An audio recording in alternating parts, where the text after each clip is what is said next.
Hey guys, welcome back to my channel. My name is Gloria and thank you so much for clicking on today's video. Today I wanted to talk about some self-watering pots that I've used both for leca and for soil. So I kind of want to just give my 2 cents on it, so a little bit of a review. I got these pots off Amazon and they're super affordable. So yeah, before we get started with today's video, make sure you subscribe to my channel so you don't miss out on any of my new videos. And yeah, let's just jump right into today's video.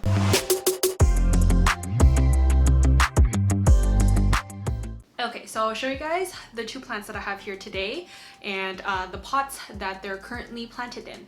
So these are self-watering pots. I bought these off Amazon and they were $30 for a pack of 3 of these 6-inch pots. So this is how it looks like.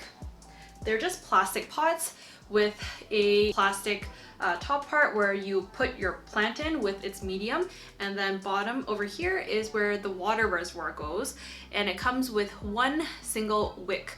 So the wick goes through the holes of the container and it kind of touches the medium, and that's how it wicks the water up from the water reservoir in the clear plastic compartment up to the soil or the leca or pond or whatever material you will be using in your medium. With this baby, which is my Silver Bay, I currently have this planted in like a not super chunky arid mix or anything like that, but it has like 2 parts potting mix and 1 part perlite. So it does have pretty good drainage, but also like it can retain a lot of water at the same time because it is mainly potting mix.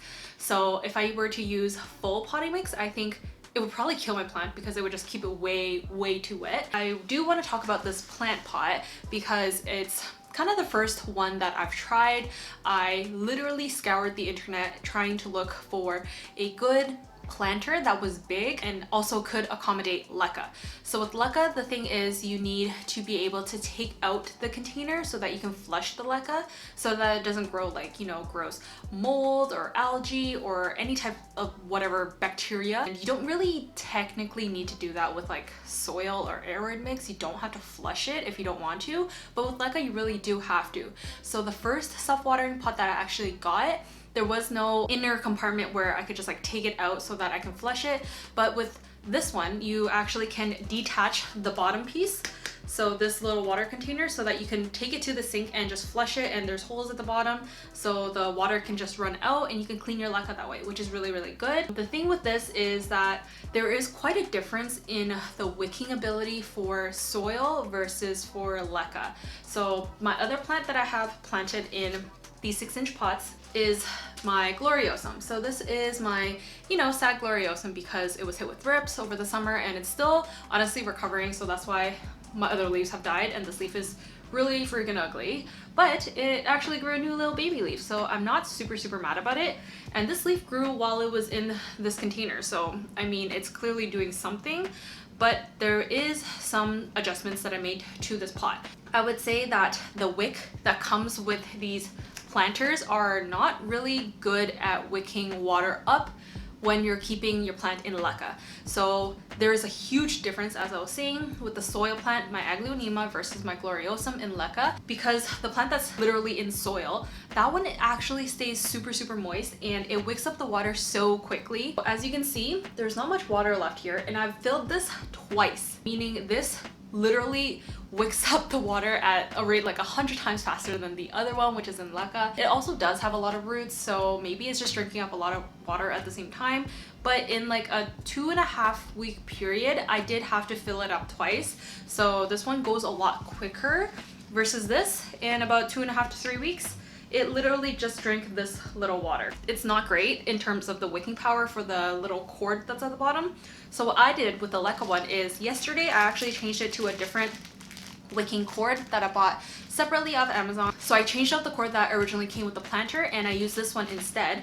So this one I bought off Amazon for about like $6 or $5, something like that. I'll link it down below. So it's essentially a self-watering wick cord and it comes in a pack of 30 feet cord. It's a lot of cord, and I, instead of just using one with like the 2 ends coming out, I used 2 pieces of this cord and I just stuck it through the holes and have now 4 pieces kind of dangling at the bottom. So it's a little hard to see, but there are 4 separate ends kind of at the bottom there, and that's how it kind of wicks up more of the water.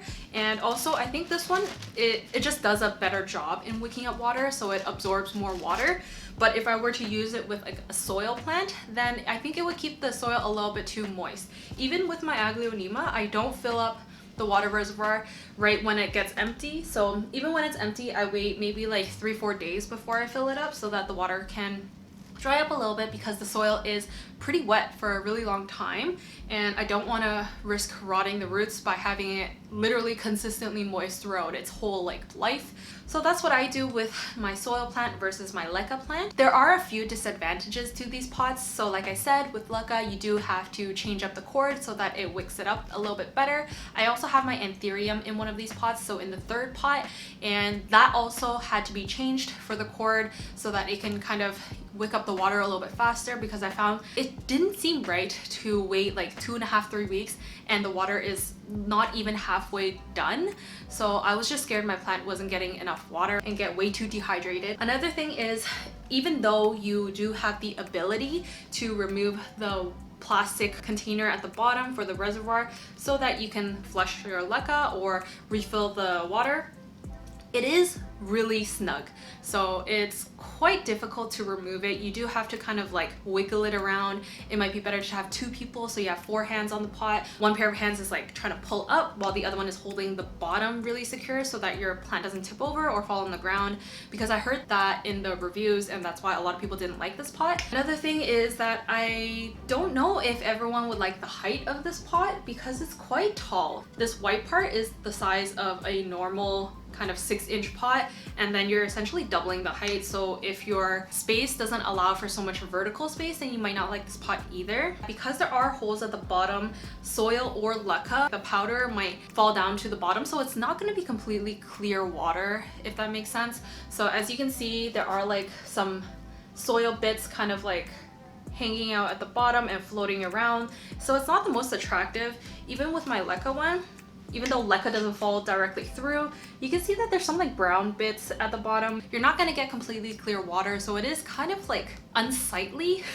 But I mean, I don't particularly mind it. I probably would rather have my leca plants in this so I can see when the water reservoir is low and then I can refill it. But otherwise, those are the disadvantages, but there are quite a lot of advantages because, like I said, 3 pots were $30, so it's very, very cheap, very affordable. You still get essentially a self-watering pot. You don't have to spend so much money on a self-watering pot versus if you were to buy one from like Lechuza. They literally sell something like this for, I would say, 3-4 times the price. So if you're on a budget, I mean, these do get the job done, and if you're careful with removing the bottom piece, then it's totally fine in my opinion. I like how you could detach the bottom so that you can either rinse it or whatever you want to do with it. But yeah, that's pretty much all I really want to say about these pots. I think if you were to get this and grow your plants in leca, for sure get the separate kind of cord that you can buy off Amazon, which is what I did.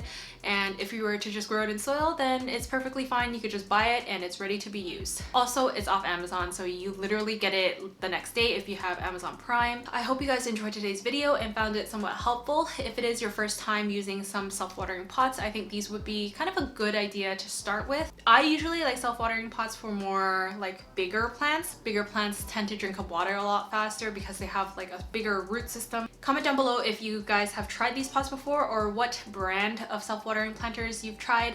I would love to know because I'm always down to try some new ones. Thank you so much for watching. See you in my next video. Bye.